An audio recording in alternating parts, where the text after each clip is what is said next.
from the Presidential Palace, Manila, Dateline Malacañang.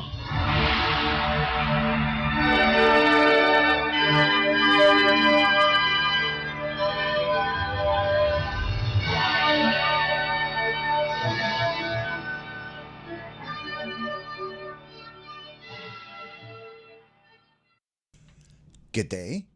This is Dateline Malacañang in review. Philippine President Ferdinand R. Marcos Jr. on Monday designated Department of Information and Communications Technology or DICT Undersecretary for Special Concerns Paul Mercado as officer in charge of the agency. Presidential Communications Office or PCO Undersecretary and Palace Press Officer Claire Castro made the announcement in a text message to reporters. This follows the resignation of Secretary Ivan Uy as DICT chief last week. Malacañang has yet to share information behind Uy's resignation. Mercado served as a director at the Office of the Speaker at the House of Representatives. He led the Philippine delegation at the 5th Association of Southeast Asian Nations or ASEAN Digital Senior Officials Meeting in Bangkok, Thailand in January. Dateline Malacañang. Malacañang on Monday downplayed reports suggesting potential unrest in the Bangsamoro Autonomous Region in Muslim Mindanao or BARM after a change in the region's top leadership. In a press briefing, Presidential Communications Office or PCO Undersecretary and Palace Press Officer Claire Castro allayed fears of possible instability after the announcement that Maguindanao del Norte Governor Abdulrauf Makakwa replaced Moro Islamic Liberation Front or MILF chair Ahod Ibrahim as the region's interim chief minister. Castro said Chief Ahod Ibrahim is one of the proponents of the peace process, so that is unlikely to happen based on Chief Ibrahim's personality. However, Castro declined to comment when asked about the reason for the replacement of Ibrahim as BARM chief minister. Ibrahim has led the BARM since its transition government was established in 2019. The development came following the national government's move to postpone the BARM's first parliamentary elections from May to October. Dateline Malacañang. Also on Monday, Malacañang expressed optimism that the Philippines' tourism revenue will continue to rise in the coming months following an impressive performance in January. In a press briefing, Presidential Communications Office or PCO Undersecretary and Palace Press Officer Claire Castro reported that the country's tourism revenues exceeded pre-pandemic levels, starting the year with earnings of $1.1 billion or 65.3 billion pesos. Castro said that with the implementation of improved immigration processes, the government anticipates continued positive growth in the tourism sector. The palace official added that the increase in tourism revenues is a reflection of the country's stable peace and order situation, as foreign tourists are not afraid to visit the country.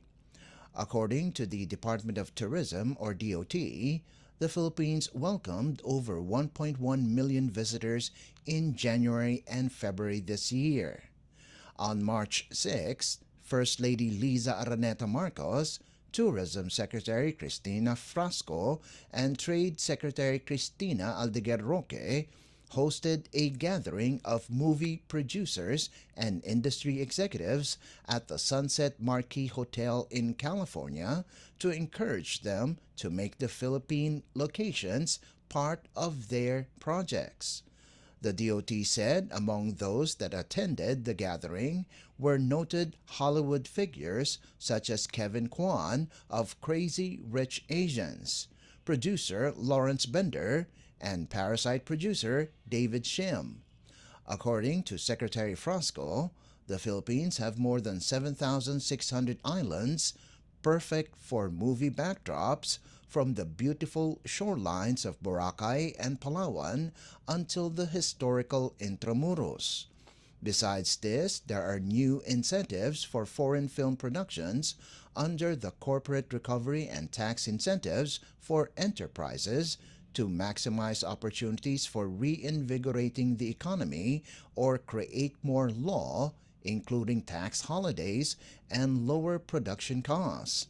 The initiative aims to place the Philippines in the map of global entertainment industry. Dateline Malacañang. Former Philippine President Rodrigo Duterte was placed under police custody after arriving in Manila on Tuesday morning following an arrest warrant issued by the International Criminal Court or ICC. In a statement, the Presidential Communications Office or PCO said the arrest warrant was received by the International Criminal Police Organization or Interpol Manila from the ICC early Tuesday. Duterte arrived in the Philippines via Cathay Pacific Flight CX-907 from Hong Kong at 9:20 Tuesday morning. According to the PCO, upon arrival, the Prosecutor General presented the official ICC notification confirming the arrest warrant for Duterte. Duterte is facing crimes against humanity before the ICC for his bloody war on drugs. The PCO assured the public that the 79-year-old Duterte is in good health and was immediately examined by government doctors upon his arrival. The PCO said the Philippine National Police or PNP officers who enforced the warrant were also equipped with body cameras to ensure transparency throughout the operation. The government earlier said it would not cooperate with the ICC investigation against Duterte. However, it noted that the country will be obliged to act in its obligations to the Interpol. Dateline Malacañang. Later that evening, Philippine President Ferdinand R. Marcos Jr. held a press briefing to let the public know that the national government followed all the legal procedures in the arrest of former President Rodrigo Duterte. During the briefing, President Marcos denied that Duterte's arrest was unlawful, saying the Philippine government was merely complying with the International Criminal Police Organization or Interpol's request to enforce the ICC order. The president also maintained that the Philippine government is not cooperating with the International Criminal Court or ICC. President Marcos also denied claims that Duterte is being politically persecuted, stressing that the government is obliged to honor the terms of its membership with Interpol. The chief executive said there is a physical copy of the arrest warrant against Duterte and it would be made public for transparency. The plane carrying former President Rodrigo Roa Duterte took off at 11:03 p.m. this evening and exited Philippine airspace. The plane is en route to The Hague in the Netherlands, allowing the former president to face charges of crimes against humanity in relation to his bloody war on drugs. The former president was earlier placed in government custody at Villamor Air Base after his common-law wife, Hanilet Avancenia, and members of his entourage arrived at 9:20 this morning from Hong Kong on Cathay Pacific flight number CX-907. Mr. Duterte was arrested in compliance with our commitments to Interpol. Hours before his arrival, Interpol Manila received an official copy of the ICC warrant. This prompted the Prosecutor General of the Department of Justice to serve the warrant.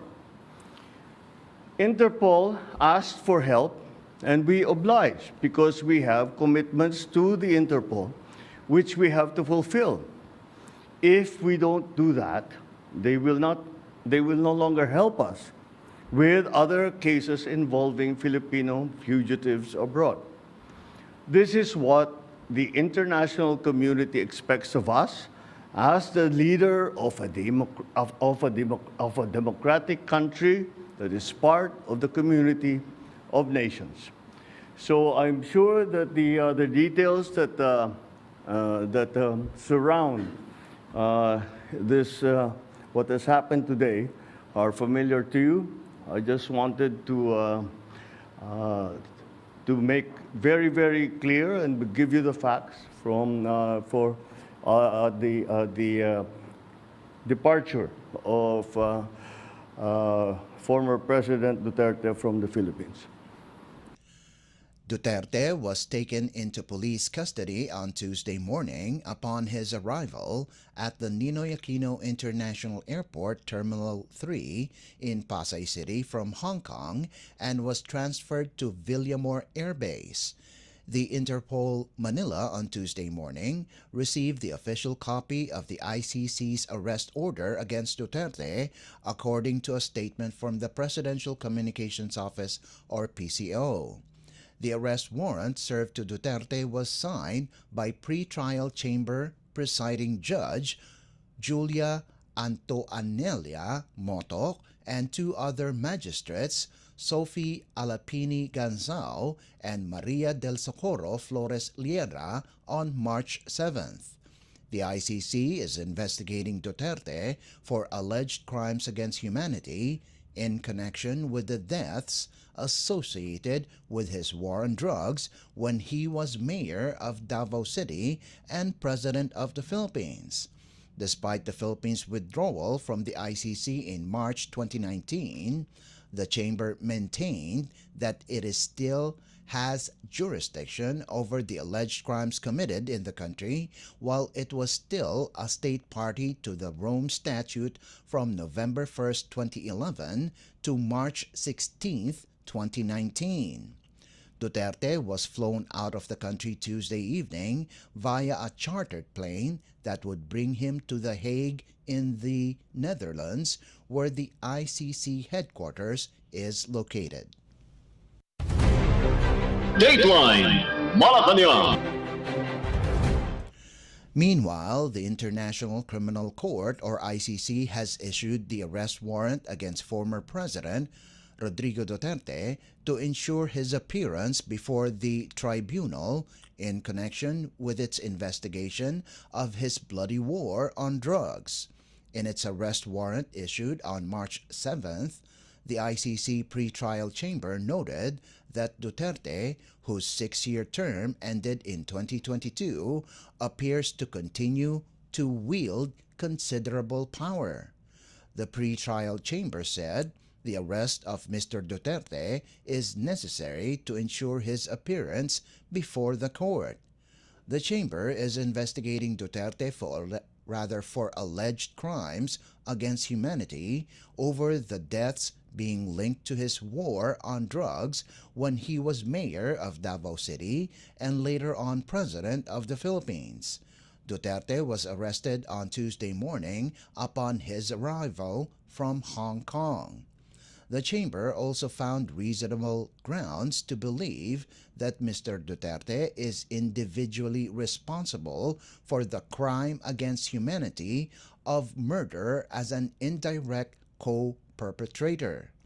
The arrest warrant was signed by pre-trial chamber presiding judge Julia Antoanelia Motoc and two other magistrates, Sophie Alapini Ganzao and Maria del Socorro Flores Liera. Meanwhile, the chamber also maintained that Despite the Philippines' withdrawal from the ICC on March 17, 2019, it still retains jurisdiction over the alleged crimes that occurred while the Philippines was still state party to the Rome Statute, specifically from November 1, 2011 to March 16, 2019. The ICC chamber issued the arrest warrant against Duterte over the killing of 19 alleged drug pushers or thieves by the Davao Death Squad or DDS in various locations in Davao City when Duterte was mayor. The warrant also covers the killing of 24 persons believed to be drug pushers, thieves, or drug users during Duterte's term as president. Dateline Malacañang. Malacañang on Wednesday condemned the controversial drug war policy implemented by former President Rodrigo Duterte, emphasizing that it was an unacceptable approach for any government. In a press briefing, Presidential Communications Undersecretary and Palace Press Officer Claire Castro said, "It should not be a policy of any government in the first place, as it is against the law."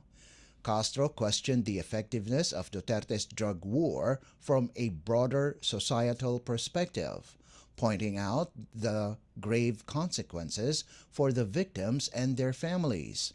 She also stressed that killing, particularly without due process, violates the law.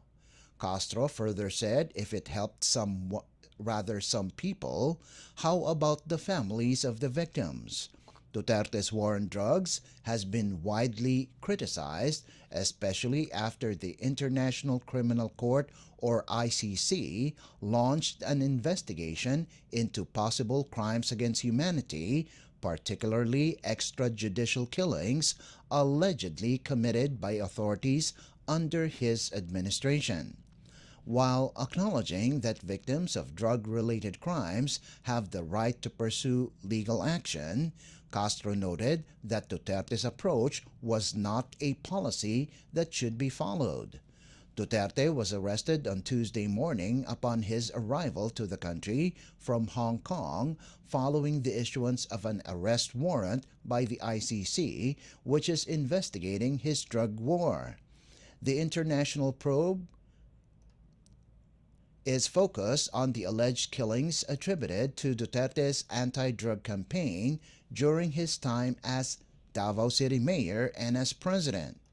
Hours after his arrest by the International Criminal Police Organization or Interpol and local law enforcement authorities, Duterte was flown to The Hague in the Netherlands, where the ICC is based. Dateline Malacañang. Meanwhile, Malacañang said former President Rodrigo Duterte could face a prison sentence of up to 30 years or even life imprisonment if convicted of crimes against humanity by the International Criminal Court or ICC in connection with his war on drugs. In a press briefing, Presidential Communications Office or PCO Undersecretary and Palace Press Officer Claire Castro said, "This depends upon the defenses that can be availed of by the former president." Based on the ICC's website, the tribunal does not impose the death penalty, but its judges can sentence a person to up to 30 years of imprisonment and, under exceptional circumstances, a life sentence. The ICC said verdicts are subject to appeal and judges can also order reparations for the victims.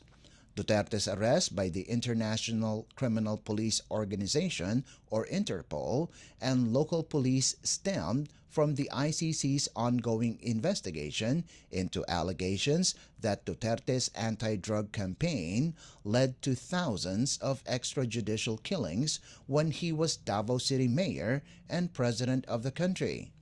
The former president was flown out of the country late Tuesday evening.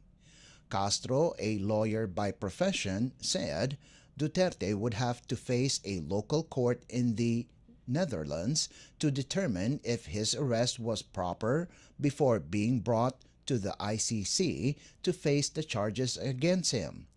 President Ferdinand R. Marcos Jr., in a press briefing moments after Duterte's plane departed for The Hague, stressed that the government was acting on the request of the Interpol, not the ICC, from which the Philippines has pulled out in 2019.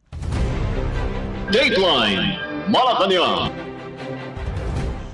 In the meantime, Malacañang has yet to receive any information from the International Criminal Police Organization, or Interpol, regarding potential arrest warrants for former President Rodrigo Duterte's co-accused in the International Criminal Court, or ICC's investigation into his controversial war on drugs. In a press briefing, Palace Press Officer and Presidential Communications Office, or PCO Undersecretary Claire Castro said, if ever arrest warrants were issued against the co-accused, the government would respond in the same manner as it did with Duterte's arrest. Duterte was apprehended on Tuesday by Interpol and local police personnel in connection with the ICC investigation into the alleged crimes against humanity committed during his time as Davao City Mayor and President. Duterte's rule has been marred with allegations of human rights abuses linked to his anti-narcotics crackdown. Addressing criticisms on Duterte's arrest, Castro defended the government's actions, calling it a normal procedure under Philippine law. Section 70 of Republic Act, or RA 9851, states that authorities may surrender or extradite suspected or accused persons in the Philippines to the appropriate international court, if any, or to another state pursuant to the applicable extradition laws and treaties. In a press briefing Tuesday evening, President Ferdinand R. Marcos Jr. reaffirmed that Duterte's arrest complied with the Philippines' commitment to the Interpol. Duterte was placed under government custody at Villamor Air Base on Tuesday morning after he, his common-law wife Hanilet Avancenia, and members of his entourage arrived from Hong Kong. A plane carrying Duterte later departed Manila en route to The Hague in the Netherlands, where he is set to face the charges filed against him in connection with his war on drugs. Dateline Malacañang. In a related story, Malacañang said the Philippine government is ready to provide necessary assistance to former President Rodrigo Duterte, who is facing charges of crimes against humanity linked to his deadly drug war. This was after Duterte was flown to The Hague in the Netherlands, where he is expected to face the International Criminal Court, or ICC, and answer the alleged crimes he committed when he launched the war on illegal drugs in the Philippines when he was the mayor of Davao City and the country's president. In a Palace Press briefing, Palace Press Officer and Presidential Communications Office, or PCO Undersecretary Claire Castro said, Republic Act, or RA 9851, states that even if former President Duterte is said to be prosecuted or needs to have a hearing at the ICC, the government will not neglect him, especially if it concerns his rights. RA 9851, also known as the Philippine Act on Crimes Against International Humanitarian Law, Genocide, and Other Crimes Against Humanity, provides that the state shall guarantee persons suspected or accused of having committed grave crimes under international law all rights necessary to ensure that their trial will be fair and prompt in strict accordance with national and international law and standards for fair trial. Castro assured the public that Duterte is still in stable condition, saying the chartered plane carrying him to The Hague arrived in Dubai on Wednesday morning for a short layover.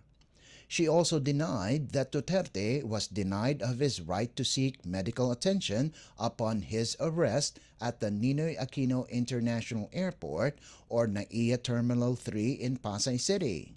Castro said Duterte was treated as a Filipino and as a former president when the arrest warrant issued by the ICC was served to him upon his arrival from Hong Kong. She added Duterte was accompanied by his preferred nurse, legal counsel, and security aide. Dateline Malacañang. Also on Wednesday, Presidential Communications Office or PCO Undersecretary and Palace Press Officer Claire Castro said the travel authority of Vice President Sara Duterte to The Hague in the Netherlands was issued by the Office of the President or OP. Castro told reporters that the OP issued a travel authority to Vice President Duterte at 8 o'clock Tuesday evening. However, she said the PCO was not immediately updated about the supposed travel as the information was initially disclosed only to limited people due to the unusual urgency and the confidentiality of the document. The office of the Vice President earlier said Duterte departed Manila at around 7:40 Wednesday morning via Emirates flight EK337 bound for Amsterdam following the arrest of her father, former President Rodrigo Duterte, by the International Criminal Police Organization or Interpol and the local police. The former president's arrest stemmed from the International Criminal Court's ongoing investigation into allegations that his anti-drug campaign led to thousands of extrajudicial killings when he was Davao City Mayor and President of the country. Dateline Malacañang.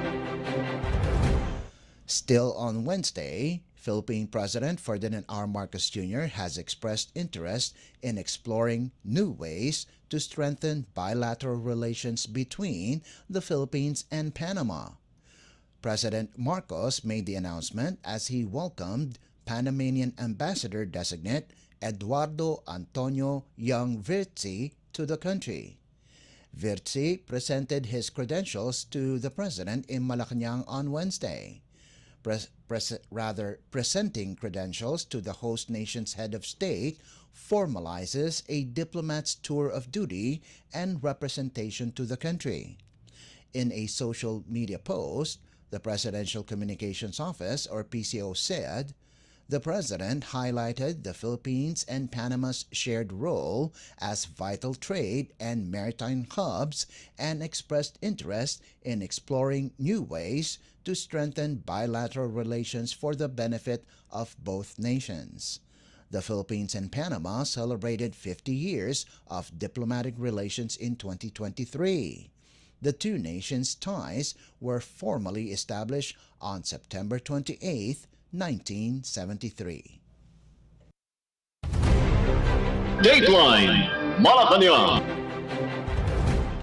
Meanwhile, Philippine President Ferdinand R. Marcos Jr. and Slovenian Foreign Minister Tanya Fajon have discussed the West Philippine Sea or WPS issue and the priority areas that are crucial in bolstering the bilateral cooperation between the Philippines and Slovenia. According to a Presidential Communications Office or PCO, the President reaffirmed the Philippines' commitment to fostering deeper cooperation between the two nations during his meeting with Fajon at Malacañang Palace in Manila on Wednesday. In a separate Facebook post, President Marcos thanked Slovenia for its decision to establish its embassy in the Philippines, its first and only embassy in Southeast Asia. The chief executive said this is a significant step in strengthening ties and foster deeper cooperation between the Philippines and Slovenia. The embassy, located at the RCBC Plaza in Makati City, commenced initial operations on May 10, 2024, but consular services at that time were somewhat limited as the chancery was still under construction phase.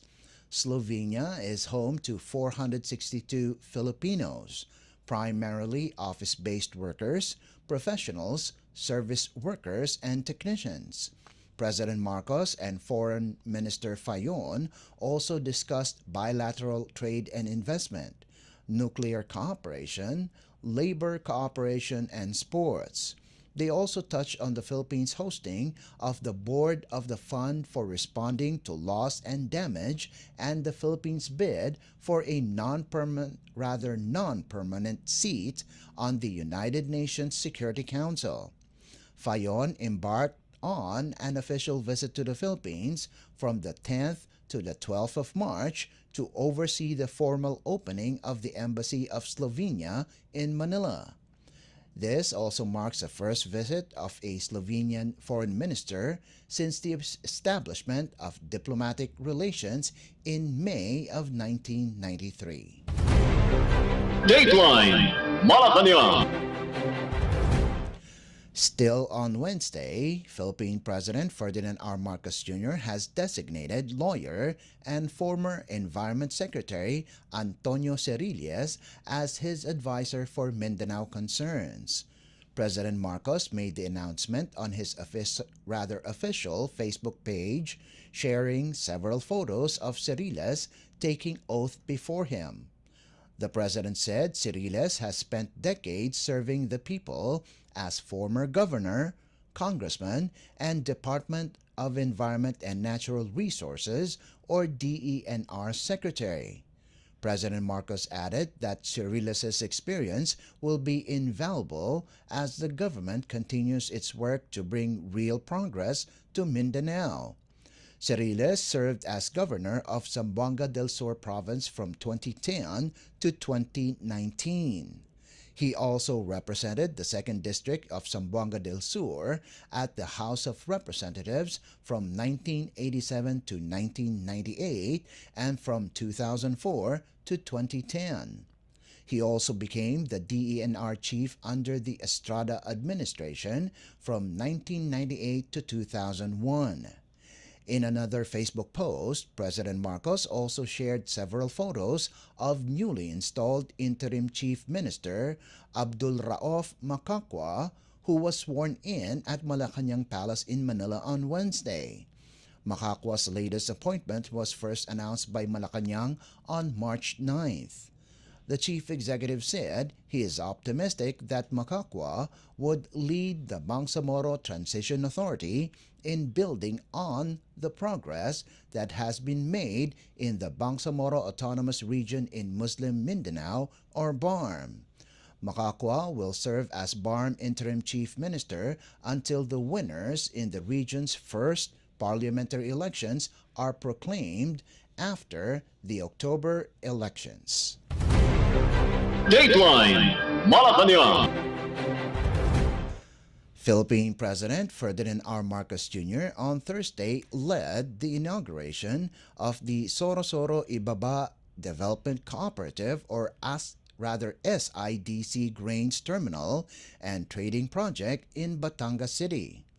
In a keynote speech, the President said the new feed mill facility, which has 2 silos with a total capacity of 12,000 metric tons of corn, can produce around 480,000 sacks of feed for over 100,000 pigs or almost 600,000 chickens. President Marcos said the inauguration of the feed mill facility is a testament that cooperatives like SIDC can compete with large businesses and build large facilities. The SIDC, one of the largest agri-based cooperatives in the Philippines, continues to empower farmers and cooperative members since its inception in 1969. It is expanding its initiatives to improve market access, enhance production quality, and ensure sustainable livelihood for its members. The newly inaugurated Grains Terminal and Trading Project further strengthens the SIDC's role in the agricultural supply chain. In 2021, the SIDC also inaugurated a state-of-the-art rice mill with a 5-ton per hour capacity to process rice for its farming members. Let us listen to the speech of Philippine President Ferdinand R. Marcos Jr. during the event. Ngayong araw na ito, ikinararangal ko na napasinayaan ang Sorsoro Ibaba Development Cooperative o SIDC Grains Terminal and Trading Project. Sa pakikipag-ugnayan ng SIDC at Batangas City Local Government kasama ang Department of Agriculture Philippine Rural Development Project, isang mahalagang proyekto ang naisakatuparan natin. Nakita ng lokal ng pamahalaan ng Batangas at ng DA na may kakulangan tayo sa supply ng mga feeds. Ang kooperatibang kasama naman nito ay gumagawa na ng feeds mula pa noong 1987. Kaya naman, minabuti natin makipagtulungan sa SIDC upang matugunan ang kakulangan na sa supply natin na pagkain o feeds. Sa tulong ng DA at World Bank, nakapagpatayo tayo at ang SIDC ng higit 270 milyong pisong pasilidad. Ito pong feed mill facility na ito ay may 2 silo na may kabuong ng kapasidad na 12,000 metriko tonelada ng mais. Katumbas ito ng 480,000 sako na pakain para sa higit na 1,000 baboy o kaya naman ay halos 600,000 manok. Sa pamamagitan nito, mas magiging maayos ang pag-iimbak ng ating mais. Mas magiging matibay ang ating suporta sa industriya ng poultry at saka ng livestock. At higit sa lahat, magkakaroon ng katiyakan ng kita ang ating mga magsasaka at ang ating mga negosyante. Hindi lamang dito sa Batangas, kung hindi sa buong Calabarzon. Talagang masasabi ko na ang SIDC ay isang modelo ng kaunlaran. Pinatunayan ito na kayang-kaya ng mga kooperatiba na makipagsabayan sa mga malalaking negosyo at magpatayo ng mga malaking pasilidad. I extend my own personal congratulations being a great supporter of the cooperative movement. SIDC is one of our models and examples of how a cooperative should be run, how a cooperative helps its members, and how a cooperative helps the industry. Kaya naman po, talagang lahat ang una sa lahat ng aming mga polisiya, sa DA, sa pamahalaan, one of our the first elements of everything that we do is to consolidate and coordinate and organize all our farmers into cooperatives, farmers groups, all kinds of organizations. Kasi kapag iisa lang, lagi kong sinasabi ito mula pa nung ako'y nagsimula sa serbisyo publiko, kapag ang isang tao lang, if you are only one person, you have only one voice. You build a cooperative that is working well together, that is managed well, such as SIDC. And you will find na palaki ang boses ng ating mga magsasaka, ng ating mga mangingisda. Kapag ang kooperatiba natin ay matibay at buo ang suporta na natatanggap nila galing sa pamahalaan. Kung nagawa ito ng SIDC, nakakatiyak din ako na magagawa nito ng iba pang mga kooperatiba sa bansa. Kaya nananawagan po ako, mas patatagin pa natin ang ugnayan sa pagitan ng pamahalaan at sa pribadong sektor, kasama ang ating mga magsasaka. Dahil sa ating pagsasanib puwersa nakita natin na posible pala na maraming hangarin natin ay mas matulungan pa ang ating mga kababayan. Nakita rin natin na kaya pa natin magbigay ng oportunidad sa ating mga magsasaka upang maabot ang kanilang mga pangarap.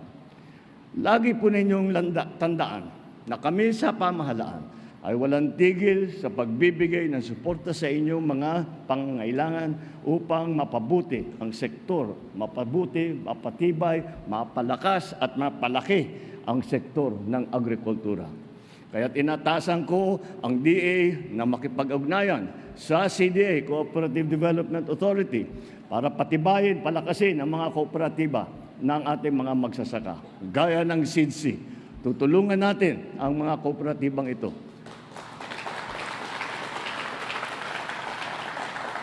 upang magkaroon ng mga makabagong makinarya, mga post-harvest facilities upang mapataas ang kanilang ani at ang kanilang kita. Plano rin ng pamahalaan na maglaan ng pondo para sa mga dryer, mga silo, warehouse, rice at corn mill at iba pang mga kagamitang agrikultura. Dahil dito, mababawasan ang nasasayang na bigas at mais, mapapababa natin ang presyo ng pagkain, at mas magiging produktibo ang ating mga magsasaka. Paiigtingin din po natin ang mga proyektong magpapabuti sa irigasyon at patubig na nagagamitin sa mga pump station para sa mas matipid at epektibong daloy ng tubig sa mga bukiran. Ilan lamang po ito sa mga ginagawa ng pamahalaan na para sa ating mga magsasaka. Tinitiyak po natin sa inyo na gagawin namin ang lahat upang matupad ang mga ito. Palalawakin pa natin ang mga programa na ito. Ipapabuti natin at ipapataas ang ating produksyon sa pamamagitan ng pagbibigay ng mas epektibong makabagong teknolohiya.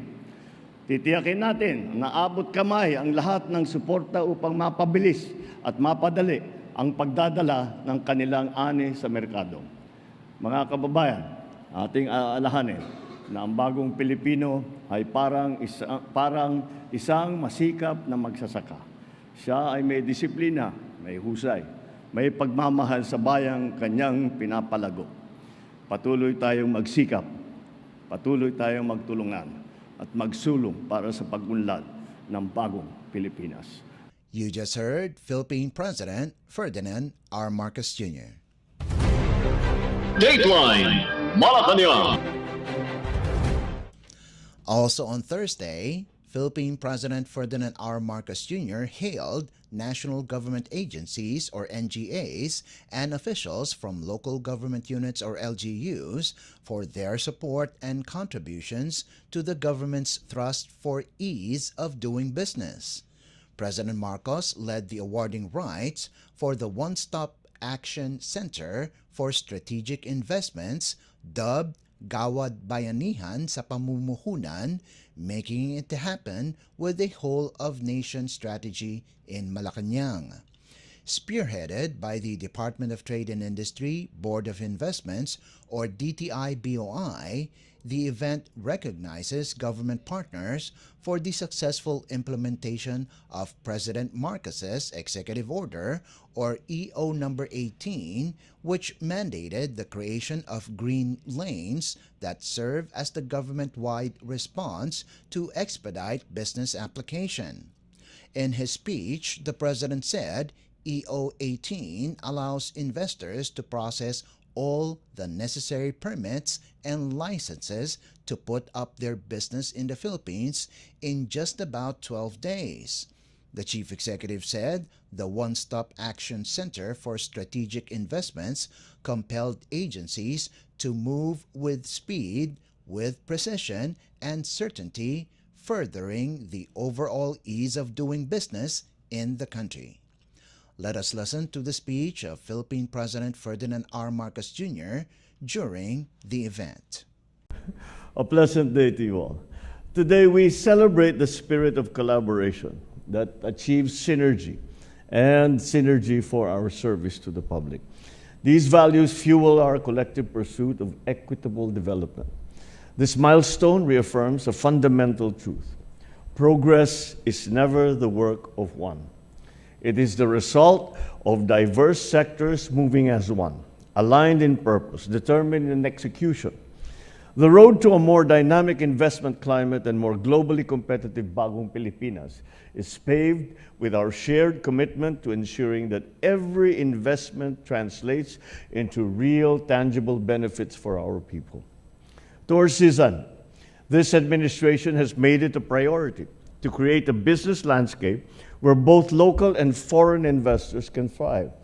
Through Executive Order Number 18, we created green lanes for strategic investments, a fast lane for big, high-impact projects for the Philippines. If you are an investor planning to build a factory, put up a renewable energy plant, or launch a major infrastructure, you go straight to our Board of Investments.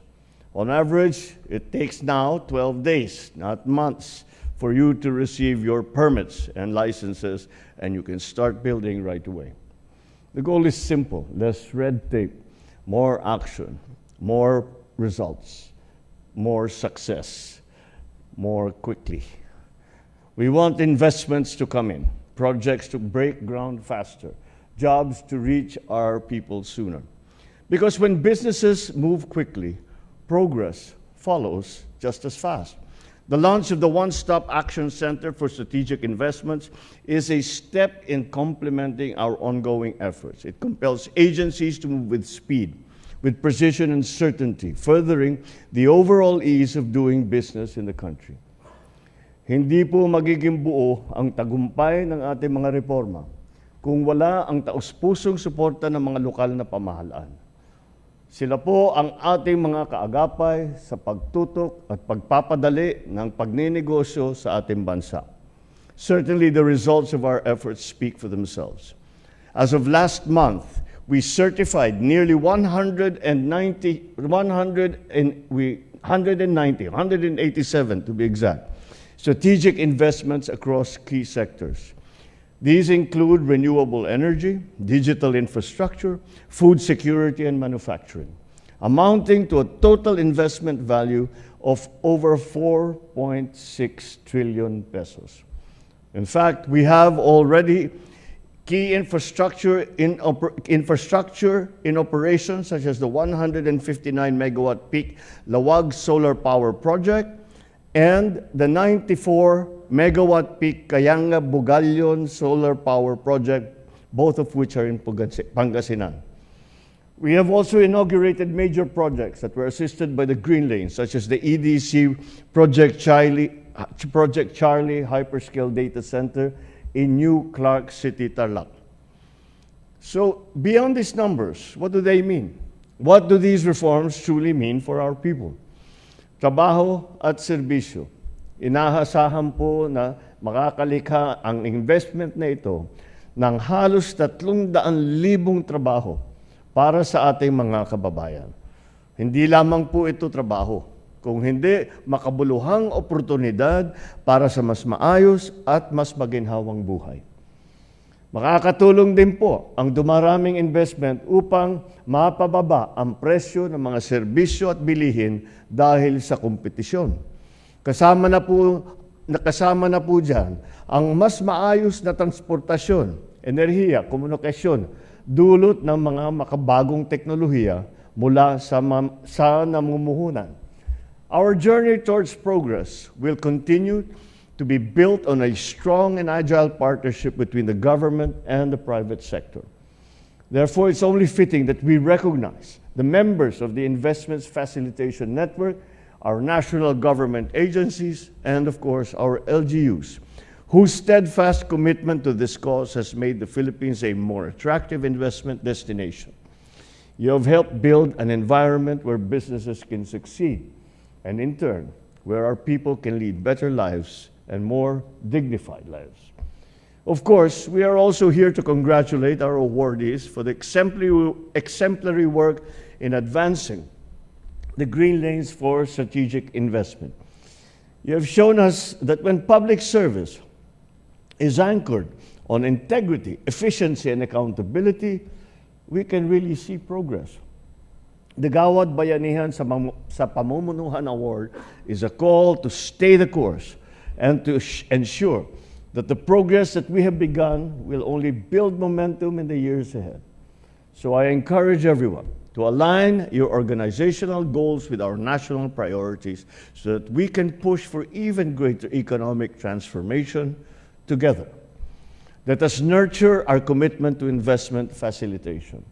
Let us support reforms that will attract even more high-impact and sustainable investment.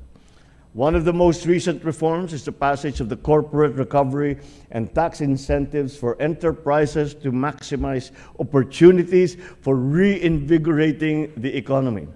It's a real mouthful. So let's call it the Create More Act. This law improved our fiscal incentive system and targeted benefits to qualified projects. Simula po lamang po ito na tuloy-tuloy na pagbabago sa ating mga sistema. Bilang bagong Pilipino, palalawig pa natin ang saklaw na green lanes upang mas mapadali ang pag-usad ng ating mga proyektong may malaking ambag sa ating ekonomiya. Through continued collaboration and resolute dedication to our shared purpose, let us construct our bagong Pilipinas, a Philippines that stands confidently amongst the world's most advanced and inclusive nations. You just heard Philippine President Ferdinand R. Marcos Jr. Dateline Malacañang. Still on Thursday, in the wake of the arrest of former President Rodrigo Duterte, Malacañang called for a balanced perspective on the issue, urging the public to consider both sides of the story, especially the alleged victims of extrajudicial killings or EJKs that occurred during Duterte's administration. In a panel discussion with officials from the Philippine National Police or PNP and the Department of Justice or DOJ, Palace Press Officer and Presidential Communications Office or PCO Undersecretary Claire Castro addressed criticisms from Duterte supporters, emphasizing the importance of not focusing solely on one side of the matter. Castro said to not look at just one side of the story, but both directions and not take sides. The palace official also reminded the public that while many people may admire the former president, the pursuit of justice must prevail above personal biases. Duterte was arrested by the International Criminal Police Organization or Interpol and local police personnel on Tuesday on the basis of an arrest warrant issued by the International Criminal Court or ICC, which has been investigating alleged crimes against humanity for the killings committed in the guise of the former leader's controversial drug war when he was still Davao City Mayor and President of the country. The former president is now in The Hague in the Netherlands awaiting trial. Dateline Malacañang. And finally, a Filipino seafarer has gone missing following a maritime collision between a chemical tanker and a container ship off the northeast coast of England. In a statement on Thursday, the Department of Migrant Workers, or DMW,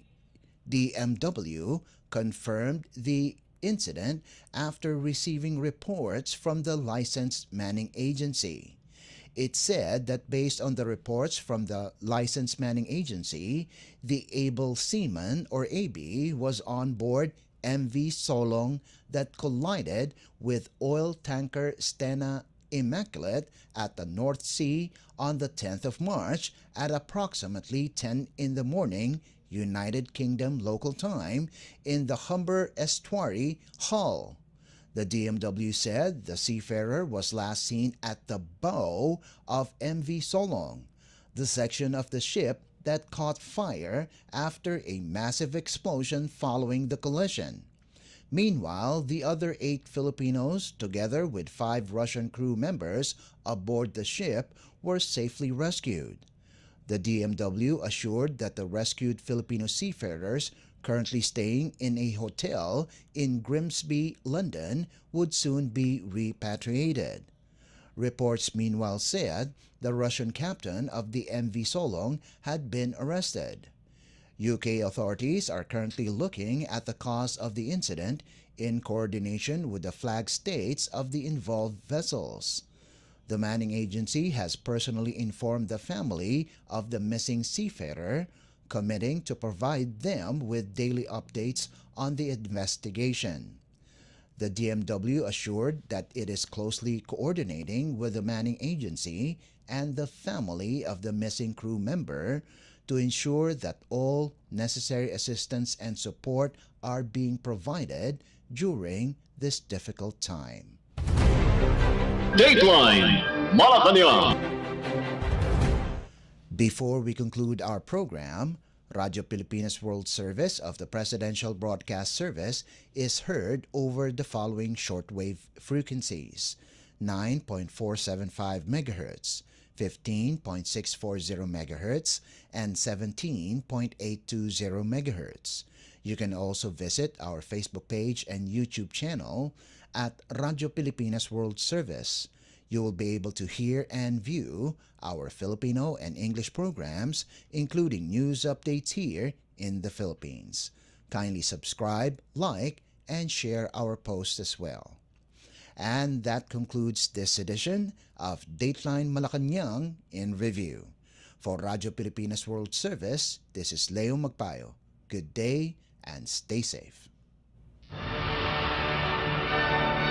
From the Presidential Palace, Manila, Dateline Malacañang.